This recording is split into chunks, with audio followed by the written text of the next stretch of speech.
अब मैं उन शख्स को निवेदन करना चाहूंगा, उनके लिए पहले पंक्ति से इनका स्वागत करूंगा कि कुछ लोग वक्त की सांचों में ढल जाते हैं, कुछ लोग वक्त की सांचों को बदल जाते हैं। माना कि वक्त कभी माफ नहीं करता, पर क्या कर लोगे उनका अक्सर जो वक्त से भी आगे निकल जाते हैं। जोरदार तालियों से स्वागत कीजिएगा, अभिनंदन कीजिएगा आदरणीय राजकुमार जी रोज साहब, डूंगरपुर बांसवाड़ा के सांसद है, और निवेदन करूंगा जोरदार करतल ध्वनियों से स्वागत कीजिएगा, अभिनंदन कीजिएगा। धन्यवाद साथियों। जय जवाहर। कैसा महसूस हो रहा है? पक्का? आज जालोर जिले के इस क्षेत्र के अंदर आप सबने जोश जुनून के साथ दिल से स्वागत किया। एक जुलूस के रूप में ये जो स्वागत किया, उसके लिए मैं आप सभी को तहे दिल से धन्यवाद देना चाहूंगा।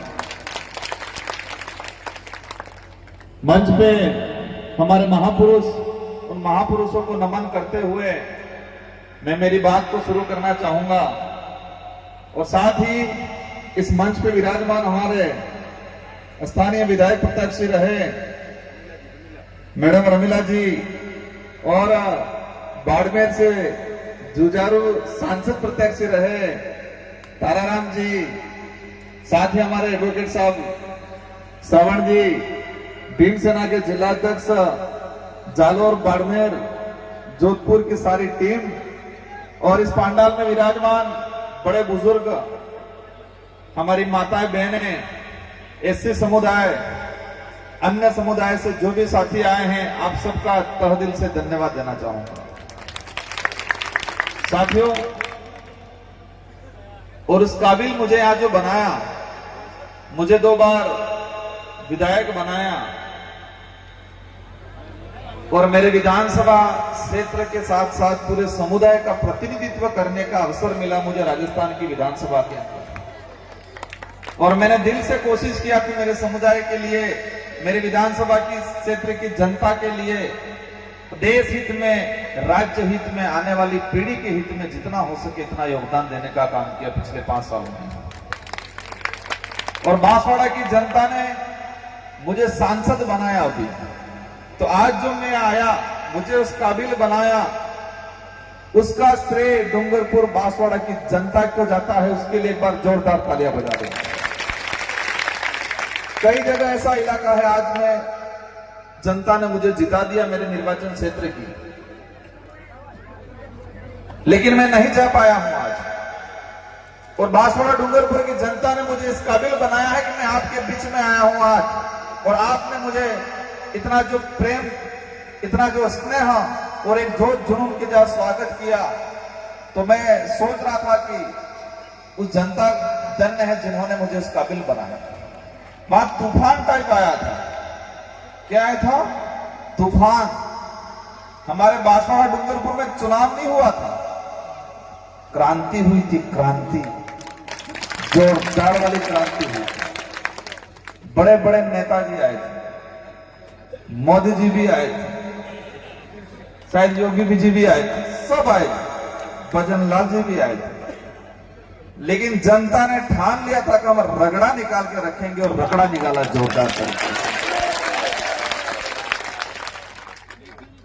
इस जनता को रगड़ा निकालने के काबिल बनाने का काम संविधान निर्माता बाबा भीमराव अंबेडकर, आदिवासियों का प्रतिनिधित्व, अपनी बात रखने का काम किया जयपाल सिंह मुंडा, ऐसे कई संविधान निर्माता और संविधान निर्माण में सहयोग करने वाले लोगों ने हमको रगड़ा निकालने के लायक बनाया है। जो नेता, जो पार्टी इस देश को बर्बादी की ओर ले जाती है, जो नेता समझ लेता है कि मैं ही सब कुछ हूं, जनता कुछ नहीं है, उसको हर 5 साल में रगड़ा निकालने का अवसर देती है ये संविधान। ये संविधान देता है हमको। अगर ये संविधान नहीं बना होता, मतलब देश आजाद नहीं हुआ होता, तो संविधान नहीं बनता, और संविधान नहीं बनता तो हमको वोट देने का अधिकार नहीं मिलता। और हमको वोट देने का अधिकार नहीं मिलता तो बांसवाड़ा की जनता या रगड़ा नहीं निकाल पाती। ठान लिया था कि जो संविधान बदलने की बात करते हैं उनको बदलने का काम कर लेंगे, ये बांसवाड़ा की जनता ने ठान लिया था हमारे। तो मैं मेरी बात को शुरू करने से पहले पूर्व वक्ताओं ने काफी बातें कही, गंभीर बातें भी कही, गहरी बातें भी कही, कुछ समझ में भी आया, कुछ नहीं समझ में भी आया, और कुछ पेंडिंग छोड़ दिया, इसको अपन समझेंगे क्या है, इसके बाद अपन समझेंगे। तर्क वितर्क होना चाहिए, तर्क वितर्क नहीं होता है तो अच्छी चीजें सामने नहीं आ पाती। मैं देख रहा था, हमारी माताएं बहनें भी देख रही थी, गौर से सुन रही थी। कुछ चीजें भले समझ में नहीं आ रहा था लेकिन फिर भी दिल से गौर से सुन रहे थे। हमारे बड़े बुजुर्ग भी कह रहे होंगे संविधान के आर्टिकल की ने, ये सुप्रीम कोर्ट के हाई कोर्ट के जजमेंट की बात कर रहे हैं, लेकिन फिर भी लोगों को लगता है कि जो यहां से बोलता है वो सही बोलता है। लेकिन कई बार होता है अज्ञानतावश, जानकारी के अभाव में कुछ चीजें कंफ्यूजन वाली भी हो जाती है, लेकिन फिर भी हम उस काबिल बने हैं। वकील साहब ने बोला, हाई कोर्ट के संविधान को लेके, ताराराम जी ने बोला संविधान के आर्टिकल को लेके, और फिर हम संविधान की किताब निकाल के आर्टिकल देख रहे हैं। कम से कम उस काबिल तो बने हम लोग। भले हम दोनों की बात नहीं मेल खाती होगी, कोई दिक्कत नहीं, लेकिन हम उस काबिल बने हैं कि संविधान का आर्टिकल की किताब तुरंत खोल के देख पा रहे हैं, उस काबिल तो बने ना हम लोग। इसलिए घबराने की जरूरत नहीं है। हम सबका एक ही उद्देश्य है कि हम संगठित होए, संगठित होकर सही दिशा में चले, आने वाली पीढ़ी के लिए काम करें, ये हमारा सबका उद्देश्य होना चाहिए। बाकी विभाजन की बात है, विभाजन तो आजादी से पहले भी हमारे बिलों में या एससी समुदायों में काफी हुआ। बिल समूह की अगर बात करें तो आदिवासी समुदाय है, आदिवासी समुदाय में बिल समूह सबसे बड़ा समूह, देश में सबसे बड़ा बिल समूह। लेकिन आज भी हमारा बिल समुदाय का आदमी कई जगह धर्म ग्रहण कर लिया। क्या किया? धर्म ग्रहण। कुछ लोग कहते हैं कि धर्म परिवर्तन कर रहे हैं, मैं कहता हूं धर्म परिवर्तन नहीं, लोगों ने धर्म ग्रहण कर लिया। क्योंकि आदिवासी समुदाय धर्म पूर्वी है, जो धर्मों का निर्माण ही नहीं हुआ उससे पहले आदिवासी समुदाय है और उनकी अपनी व्यवस्था है। लेकिन जैसे नए नए धर्म आए, आदिवासी समुदाय को या भिल समूह को अच्छा लगा, उन्होंने किसी ने हिंदू धर्म ग्रहण कर लिया, किसी ने ईसाई धर्म ग्रहण कर लिया, किसी ने बौद्ध धर्म ग्रहण कर लिया, किसी ने मुस्लिम धर्म भी ग्रहण कर लिया। कई भील समुदाय के लोग जैन धर्म में भी बने हुए। महाराष्ट्र के अंदर हम ये भरतपुर और ये मेवात पट्टी को अगर देखते हैं, वो भी भील समूह से लेकिन मुसलमान धर्म अपना रखा है। इसलिए आदिवासी समुदाय हर जगह बटा है, धर्म में बटा है। पहले धर्म ग्रहण किया, फिर परिवर्तन किया। पहले ग्रहण किया, फिर परिवर्तन किया, ऐसा लगता है मुझे। तो हमें इन चीजों में नहीं पड़ना है, हमें ये मानना है कि इंसानियत है, मानव धर्म सबसे बड़ा धर्म है। इंसानियत है, मानव धर्म ही सबसे बड़ा धर्म है। और जो धर्म मानव से मानव को नफरत करना सिखाता है, वो धर्म नहीं हो सकता है, वो धंधा है, धंधा। कोई भी धर्म हो, मैं किसी धर्म पे आरोप नहीं लगा रहा हूं, लेकिन जो धर्म इंसान को इंसान से नफरत करना सिखाता है, जो धर्म एक दूसरे को ऊपर नीचे करना सिखाता है, वो धर्म नहीं हो सकता, वो धंधा है, धंधा। इसलिए इन लाइन में हम आगे नहीं जाएंगे, न मेरे वक्तव्य में जाएंगे, न आपको आगे जाना। रही बात हमारे भीलों की, भील समूह के लोग हमारे रावत बने हुए हैं। कुछ रावत एसटी में है, कुछ आज भी एसटी में नहीं। हमारे कुछ भील समूह के लोग मीणा भी बन गए, कुछ भील समूह के लोग राणा भी बन गए, जो यहां पर भी होंगे, है कि नहीं है? और ये दरार अगर धीरे धीरे धीरे धीरे धीरे लंबी चलेगी, 50 साल बाद कहेंगे ये भील अलग है, हम तो राणा है अलग है। क्या ये होगा अगर हम नहीं संभले।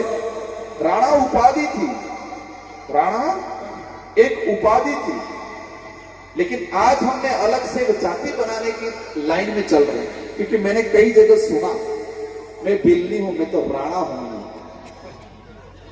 कई जगह हमने उधर सुनते हैं, मैं तो आदिवासी भील नहीं हूं, तो रावत है। जो बरोड़ गोत्र है, बरोड़, क्योंकि यहां पर भी कल मुझे सुनने में आया एक जगह बरोड़ गोत्र, जालोर से, पाली से जालोर के बीच में आ रहे थे, तो एक बरोड़ तो डूंगरपुर में है, वो भील बना हुआ है। एक बरोड़ जो चित्तौड़ में है, वो रावत बना हुआ है। और एक बरोड़ बल्लभ नगर में है, सॉरी खेरवाड़ा के आसपास है, वो मीणा बना हुआ है। और एक बरोड़ गुजरात में है, जो सिसोदिया बन के ठाकर बना हुआ है। भीली वो कौन है? भीली। इसलिए विभाजन तो इतना हुआ है जिसकी कोई सीमा नहीं है। और विभाजन होने के बाद एक दूसरे पे ही अत्याचार कर रहा है। जो भील है, रावत बन के अपने ही भाई पे अत्याचार कर रहा है, छुआछूत भेदभाव कर रहा है। और ये उसको सिखाता कौन है? धर्म सिखाता है कि ये तेरे नीचे है, ये तेरे से कमजोर है, ये सिखाते हैं ये। इसलिए इस व्यवस्था में नहीं जाना। हमें एकजुट होकर हमारे अधिकारों के लिए, हमारे आने वाली पीढ़ी के लिए और स्वाभिमान के लिए लड़ना है। किसके लिए? हक अधिकार के लिए, स्वाभिमान के लिए। हमारे बुजुर्ग लोग कहते हैं स्वाभिमान से बड़ा कोई चीज नहीं हो सकता। और महाराणा प्रताप के साथ में राणा पूजा की पूरी फोर्स लगी थी, तो महाराणा प्रताप ने यह नहीं कहा था कि तुम हमारी सेना में भर्ती हो जाओ, हम तुमको तनख्वाह देंगे, ये नहीं बोला था। भीलों की सेना राणा प्रताप के साथ लड़ी, क्या तनख्वाह के लिए लड़ी थी? क्या उनको कहा था कि आपको ये जमीन दे देंगे? क्या जमीन के लिए लड़ी थी? कोई भी सेना, आज सेना में भर्ती होते हैं तो तनख्वाह देखते कि नहीं देखते? सिपाही, हमारे पुलिस वाले साथी भी हैं यहाँ, तो पुलिस में भर्ती हुए, ड्यूटी निभा रहे, लेकिन उनका तनख्वाह देखते कि नहीं देखते?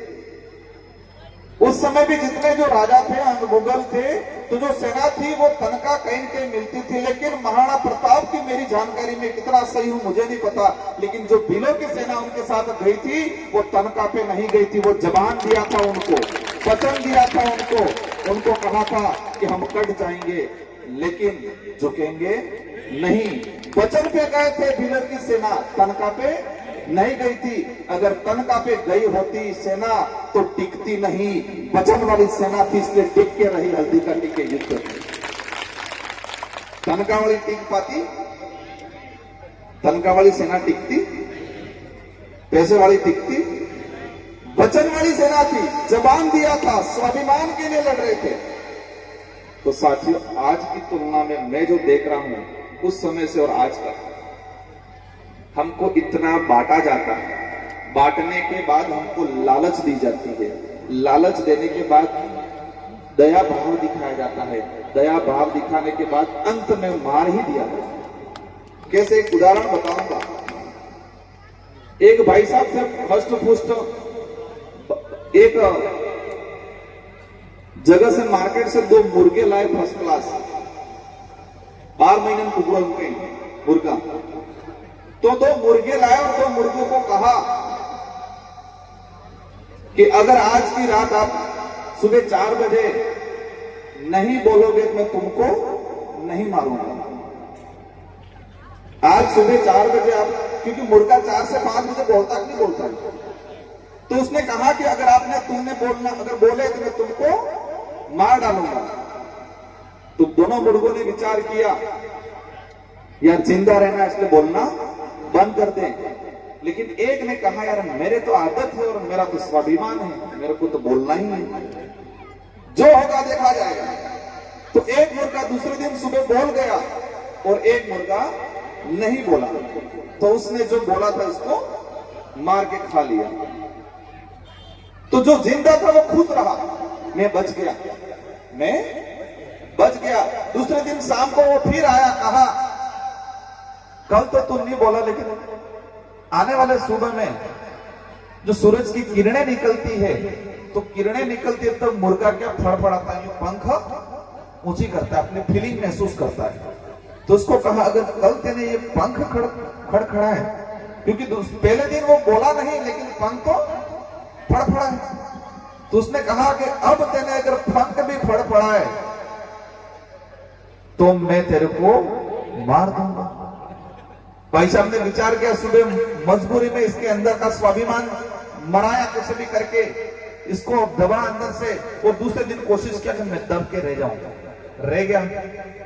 2-3 दिन बाद फिर उसने कहा, पंख फड़फड़ाना बंद कर दिया, सुबह उठ के बोलना बंद कर दिया, लेकिन वो गर्दन एक लंबी करता है और वो तिल के ऊपर आती है, वो हल्का यूं हिलाता है, तो वो करना सिर्फ स्वरूप था।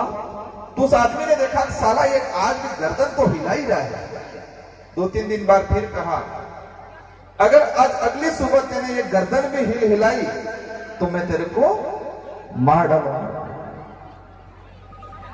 फिर उसने विचार किया कि मैंने बोलना बंद कर दिया, मैंने पंख फड़ाना बंद कर दिया, अब गर्दन की बात आई है। तो फिर दूसरे दिन कोशिश किया, गर्दन भी नहीं हिले, लेकिन अगर दाना आया तो हिल ही गई, और उसने आखिर में मारने के आदेश दे ही दिया। फिर वो मुर्गा रोया बहुत कि मैंने मेरा स्वाभिमान मार दिया, मुझे मरने से पहले मैंने मेरा स्वाभिमान मार दिया। और एक भाई था, वो मरा जरूर लेकिन उसका स्वाभिमान नहीं मरा। तो आज हमारे समाज में भी कई जगह ये स्थिति है। समझ में आया कि एक जना था, उसने अपना स्वाभिमान नहीं मारा और अपना मरना मंजूर किया, और एक जने ने अपना सारा स्वाभिमान मार दिया, लेकिन अंत में भी मरना पड़ा। तो उसने मरते वक्त कहा कि मेरा वो भाई महान था जिसने स्वाभिमान नहीं मारा, वो मर के भी जिंदा रहा, और मैंने मेरा सारा स्वाभिमान मार दिया और अंत में भी मैं नहीं बचा। तो ये डीटीएस भी थोड़ा ऐसा, ये सॉरी डीटीएस तो हमारी मांग है, लेकिन सुप्रीम कोर्ट का जजमेंट भी थोड़ा ऐसा ही लग रहा है मेरे को। ये जो सुप्रीम कोर्ट का जो जजमेंट आया है कि वो भी थोड़ा ऐसा ही लग रहा है। इस क्षेत्र में रिजर्वेशन का लाभ नहीं मिला, ये सच्चाई है। इस क्षेत्र में अन्य इलाके से आने वाले एसटी ने फायदा लिया, ये सच्चाई है, जिसकी वजह से स्थानीय हमारे भील समुदाय के साथी को आरक्षण का लाभ नहीं मिला, ये सच्चाई है। लेकिन उन्होंने जो दाना फेंका है, उन्होंने जो आदेश किया है, वो वास्तविक हमारी मांग है उसको पूरा करेगा या आपस में लड़ाएगा, ये थोड़ा विचार करने की जरूरत है।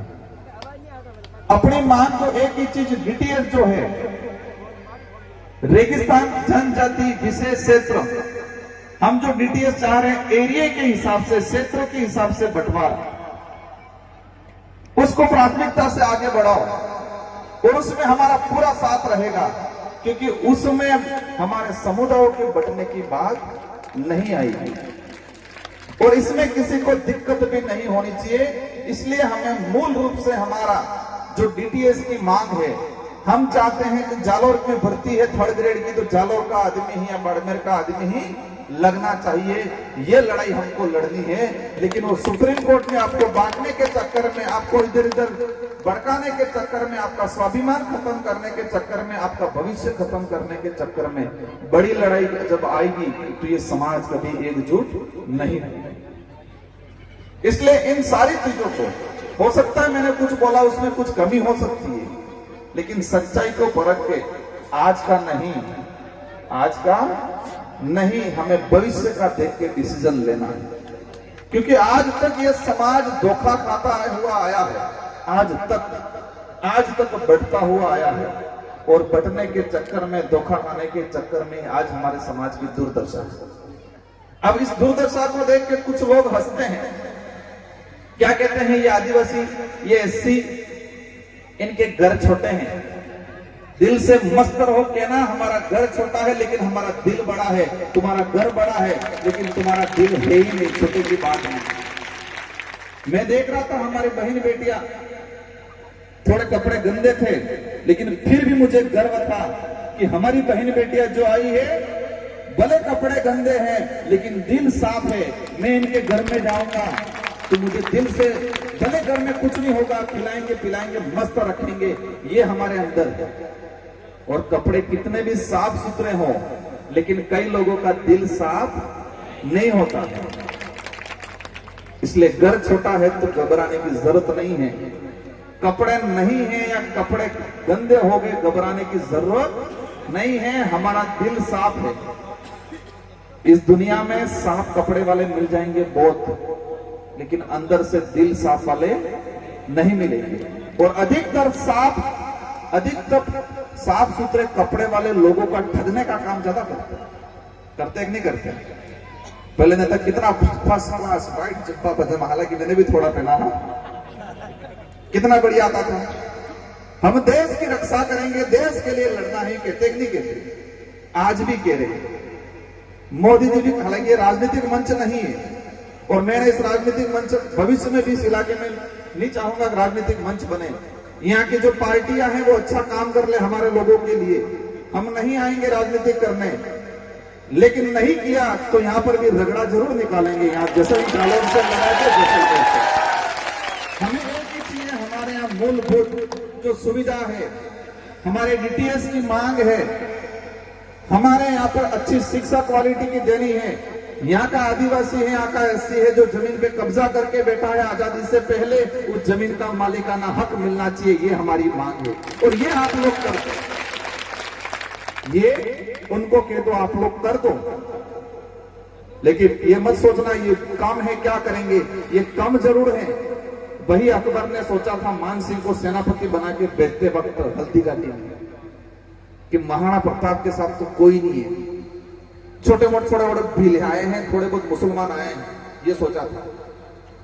क्योंकि महाराणा प्रताप के भाई थे शक्ति सिंह और जगमाल, वो भी भाग गए थे मान सिंह के साथ। तो अकबर ने गलतफहमी पाल ली थी कि कम है, क्या करेंगे, दबे कुचले, उनके पास न कोई हथियार है, कमजोर है, जंगल में रहने वाले हैं। लेकिन ठान लिया था तो हम भी यहाँ ठानेंगे, हम दूसरे वर्ग जो हमारा दबा कुचला एससी भाई है, माइनॉरिटी भाई है, उन सबको साथ में लेके देश हित में, इस क्षेत्र के हित में, आने वाली पीढ़ी के हित में, आने वाले समय में जरूरत पड़ेगा इधर रगड़ा निकालने का काम करेंगे। लेकिन अभी नहीं करेंगे, अभी तो हम उनको अवसर दे रहे हैं, नेशनल पार्टी वालों को अवसर दे रहे हैं कि हमारी जो वाजिब मांग है, हमारी जो मूलभूत सुविधा है, उनको धरातल पे लागू कर दो। नहीं करोगे तब हम आएंगे और तब हम करेंगे, इससे पहले नहीं करेंगे। हम अवसर दे रहे हैं अभी यहाँ के लोगों को। एक चीज देखा है मैंने, जब हमारा समाज अधिकार की बात करता है, जब हमारा समाज मूलभूत समस्या की बात करता है, जब हमारा समाज शिक्षा की बात करता है, जब हमारा समाज नौकरी की बात करता है, जल जंगल जमीन की बात करता है, तब कुछ लोग हमारे समाज को धर्म में बांट के लड़ाने का काम कर लेते हैं, भटकाने का काम कर लेते हैं। हम हर धर्म का सम्मान करेंगे, हम किसी का विरोध नहीं करेंगे, जिसको जो मानना है माने, लेकिन हमारे समाज पे जबरदस्ती कोई धर्म थोपने का काम नहीं करेंगे। और हमारे समाज को अधिकार चाहिए, हमारे समाज को जल जंगल जमीन चाहिए, हमारे बच्चों को अच्छी शिक्षा चाहिए। धर्म तो सबकी रक्षा करता है, आपको ठेका लेने की जरूरत नहीं है किसी धर्म की हम रक्षा करें। और धर्म प्रेम भावना सिखाता है, धर्म दया करुणा सिखाता है, धर्म नफरत नहीं सिखाता है। आज देश में जो नफरत फैल रही है, अयोध्या के सांसद आए थे, मैंने पूछा अयोध्या के नाम से पूरे देश में चुनाव लड़ लिया आपने, राम मंदिर के नाम से पूरे देश में चुनाव लड़ा गया नहीं लड़ा गया? मैंने कहा तो बीजेपी अयोध्या के नाम से, राम मंदिर के नाम पे पूरे देश में चुनाव लड़के जीत रही है, और जहां अयोध्या राम मंदिर बना वही हार की क्या बात है? उन लोगों ने कहा कि भगवान ने यह नहीं कहा था कि किसी का रोजगार छीन लेना, किसी की जमीन छीनना, किसी का वहां पर आशियाना उजाड़ देना, यह नहीं कहा था। वहां के ब्राह्मण कम्युनिटी के वोटों लोगों ने भी बीजेपी को वोट नहीं दिया, क्योंकि उन्होंने वहां के धर्म के नाम पे इन सारे लोगों को रोजगार छीनने का काम किया था। वहां एसटी एससी ने तो नहीं दिया, लेकिन जनरल वर्ग के लोगों ने भी मतदान नहीं दिया वहां। इसलिए धर्म ने जनता में गाड़ो थो न के कौन हो। हालांकि मेरे तो बहुत पुतले चलते हैं, नहीं चलते हैं क्या? राजकुमार विरोधी है, विरोधी है। लेकिन राजकुमार और हम अगर सच्चाई बोलना बंद कर देंगे, ये समाज गलत दिशा में चला जाएगा। हमने हर किसी का सम्मान किया, हर जाति का सम्मान किया, हर धर्म का सम्मान किया, हर वर्ग का सम्मान किया, लेकिन अधिकतर लोगों ने हमारे सम्मान का कहीं न कहीं ठोकर मारने का काम करके हमारे साथ ही अन्याय करने का आज तक काम किया। इसलिए साथियों, बातें बहुत सारी होती है, अब हमें करना क्या है? हमारी बातें समस्या पे हुई, इतिहास पे हुई, वर्तमान क्या चल रहा है उस पे हुई। अब हमें क्या करना है? अब राजकुमार आए, ताराराम जी आए, श्रवण भाई आए, मैडम आए, माला पहन ली हम सबने, आपने पहना दी, हम सबने भाषण दे दिया, आपने सुन लिया, लेकिन मेरे को तसल्ली नहीं होगी। मेरे को तसल्ली तब होगी जब मैं इस इलाके में 2-3 साल बाद दोबारा आऊंगा और आप सब में एक डिसिप्लिन आएगा, आप सबके बच्चे अच्छी स्कूल में आप पढ़ाने पे फोकस करोगे और यहाँ से नौकरी वाले लड़के निकलेंगे और वास्तविक हमारे देश के संविधान को आप जानने लग जाओगे, वास्तविक हमारा इतिहास समझने लग जाओगे और वास्तविक आप सब कहोगे हम सब एक हैं, हम बिखरे हुए नहीं हैं, ये कहोगे तब तसल्ली होगी। क्योंकि आप देखा, मैंने 1-2 जने तो कहा था मेरे को, हम तो राणा है, भील नहीं है। वही राणा पूजा को मान रहे हैं, लेकिन एक केरा वो अलग है, मैं अलग। ये लपड़ा भारी पड़ रहा है, वो मुर्गों वाली कहावत थोड़ी ध्यान रखना। कल मरे तो आज मर जाए, लेकिन स्वाभिमान और अपनी पहचान मरने मत देना। और हमारे पूर्वजों ने यही सोचा था, इसलिए कहीं भील है भी ढील नहीं है, हम कहीं भीली भाषा बोली हो, मैं भील है भी ढील नहीं है। समझ में नहीं आया होगा। इसलिए आप सबको मजबूती से, और इस इलाके में जालौर में कई बार सुना है एट्रोसिटी होती है, जाति के नाम से प्रताड़ित किया जाता है, मटकी पानी पीने पे उसको मटकी मतलब पानी पीने से उसको मारा जाता है। ऐसी चीजें इस देश को कमजोर करती है और ये समाज 5 से 6 हजार सालों से ये प्रताड़ना झेलता आया है हमारा समाज, फिर भी डट के मजबूती से है। क्योंकि हम देखते हैं इतिहास में कि एसटी एससी के लोगों को पीछे झाड़ू बांधा जाता था। ये देश का इतिहास, ऐसा भी इतिहास है। गले में मटकी रखी जाती थी ताकि किसी भी जगह थूक नहीं पाए, वो उसी में थूके और घर पे जाके रखे। शिक्षा से वंचित रखा जाता था, बहुत कुछ जेला है। लेकिन आज भी हम सब चीजें भूल के वास्तविक इंसानियत है, मानवता है, उस धर्म को सबसे ज्यादा आगे रख के, प्रकृति को आगे रख के हम आगे बढ़ना चाहते हैं। लेकिन आज भी कई ऐसी चीजें होती है और सरकार खुद उसको बनाती है, सब माहौल बनाती है, तकलीफ होती है। साथियों, एक अंत में मुझे भी निकलना है, मैं जल्दीबाजी करवा रहा था सबसे, लेकिन मैं थोड़ा समय ले रहा हूं। देश के अंदर जो हालात है, एक बात ये ध्यान रखना, इस देश में कहीं पर भी आदिवासी पे अत्याचार होता है तो एसटी एससी ओबीसी जो भी है सबको मिलके लड़ना है, ये ठान के रखो। आज इस देश में एसटी समुदाय पे कोई अत्याचार होता है, सबको मिलके लड़ना है, ये ठान के रखो। इस देश में महिलाओं पे अत्याचार होता है, वो महिला किसी भी धर्म की हो, तब हम सबको एक मुस्त खड़ा रहना है, ये ठान के रखो। इस देश में मानव मात्र पे भी कोई अगर अत्याचार होता है, वो किसी भी धर्म का है, लेकिन कहीं ज्यादा अत्याचार होता है तो हम सबको खड़ा रहना है, ये ध्यान रखो। लेकिन तकलीफ होती है, कुछ लोग आज बांग्लादेश में गलत हो रहा है, वहां के धर्म विशेष के लोगों को, महिलाओं को प्रताड़ित किया जा रहा है, गलत हो रहा है वो। लेकिन देश का मीडिया इस बात को बोल रहा जरूर है, बोलना भी चाहिए देश की मीडिया को। लेकिन तकलीफ ये हो रही है कि मणिपुर में आदिवासी महिलाओं के साथ गलत हुआ, तब देश का मीडिया और देश की सरकारें नहीं बोली, ये तकलीफ होती है। आज एक एक साथी हम कह रहे हैं कि बांग्लादेश में हो रहा है, भारत के अंदर हमारी जो सरकार है, जो भी मंत्री संतरी, सबको बोलना चाहिए, हम ना नहीं कह रहे मत बोलो। लेकिन जब मणिपुर में आदिवासी महिलाओं को निवृत्त करके घुमाया, उनको मारा, उनके साथ बलात्कार किए, तब कौन सा नेता बोला इस देश का, ये बताओ। क्यों नहीं बोला वो? क्या लगा उन लोगों को? ये तो आदिवासी है। क्या आदिवासी इंसान नहीं है? क्या इस देश का मूल मालिक है वो? लेकिन उनको एहसास हो गया है, और जिसको नहीं हुआ है उनको भी एहसास कराएंगे। हम देश लेवल पे एकता बनाएंगे और ये जरूर कहेंगे हम सत्ता बनाए नहीं बनाए, लेकिन किंग मेकर की भूमिका जरूर निभाएंगे आने वाले समय के अंदर।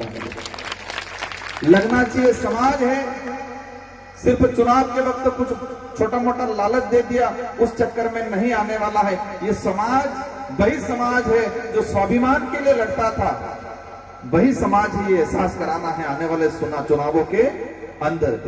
अंत में आप सभी से 2-3 बातों के लिए अनुरोध करना चाहूंगा। सबसे पहले हमारे लोगों को नशे पत्ते से दूर रहना है। किससे दूर रहना है? नशे पत्ते से, गुटखा बीड़ी तंबाकू जो भी हो, दारू वारू, उनसे दूर रहना है। सबसे पहला काम। बड़ा बुजुर्ग पी ले चल जाए, लेकिन नए लड़के हैं वो उनको दूर रहना है और महिलाओं को दूर रहना है। दूसरा नंबर, एक टाइम खाना नहीं मिलेगा चलेगा, लेकिन आपको बच्चों को पढ़ाना है। क्योंकि आज हम ये जो बोल रहे हैं, अगर नहीं पढ़ाई की होती, बोल पाते, कई घंटा बजाते होते कि ऊपर से भगवान आएंगे कुछ दे देंगे। इसलिए बच्चों को पढ़ाना है। और एक ही बात ध्यान रखना कि हमारा सबसे बड़ा ग्रंथ संविधान है, और इस ग्रंथ से बड़ा कोई, बाकी ग्रंथ पढ़ो मत पढ़ो, लेकिन संविधान जरूर पढ़ना। बच्चों को पढ़ाना है, नशे पत्ते से दूर रखना है, शारीरिक रूप से मजबूत रखना है, और देश हित में, समाज हित में जब भी जरूरत पड़े तब एक मुश्त तक खड़े रहना है। यही मैं आप सबसे आश्वासन चाहूंगा। और इन्हीं शब्दों के साथ आप सबको तहे दिल से धन्यवाद। हमारे यहाँ की जो मांगे हैं, कुछ एक डीटीएस वाली होगी, एग्रीकल्चर कनेक्शन हो गए, छात्रावासों की संख्या बढ़ाने को लेके हो गए, एसटी एससी ओबीसी की जो भी मांगे हैं, जब भी मेरे लायक होगी केंद्र सरकार तक पहुंचाने की होगी, अवश्य देश की संसद से आपकी क्षेत्र की आवाज पहुंचाएंगे। इन्हीं शब्दों के साथ आप सबको धन्यवाद, आभार, जय जवाहर, जय भीम, जय संविधान, जय बिरसा मुंडा। धन्यवाद। बिल्कुल, बहुत बहुत धन्यवाद।